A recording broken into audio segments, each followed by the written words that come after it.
Hello കൂട്ടുകാരെ, children's വേൾഡിലേക്ക് ഏവർക്കും സ്വാഗതം. ഇന്ന് നമുക്ക് കോഴിയമ്മയുടെയും കുഞ്ഞുങ്ങളുടെയും കഥ കേട്ടാലോ.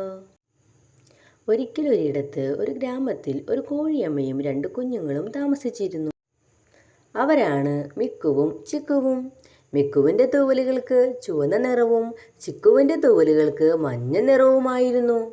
അവരുടെ നിറങ്ങൾക്ക് അനുസരിച്ചുള്ള ഭക്ഷണങ്ങളായിരുന്നു അവർക്ക് ഏറ്റവും ഇഷ്ടം. അങ്ങനെയിരിക്കെ ഒരു ദിവസം മിക്കുവും ചിക്കുവും ഭക്ഷണം അന്വേഷിച്ച് നടക്കുകയായിരുന്നു. അപ്പോഴാണ് മിക്കുവിന് ചുവന്നു തുടുത്ത ഒരു പഴം കിട്ടിയത്. അവനത് വേഗം കഴിച്ചു.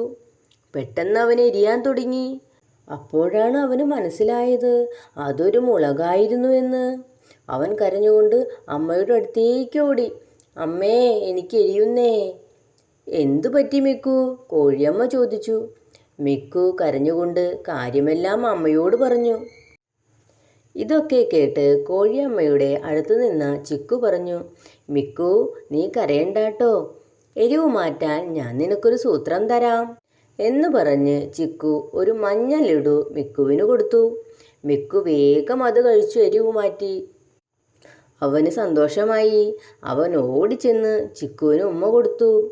അങ്ങനെ തൻ്റെ മക്കളുടെ സ്നേഹം കണ്ട കോഴിയമ്മയ്ക്ക് ഒത്തിരി സന്തോഷമായി.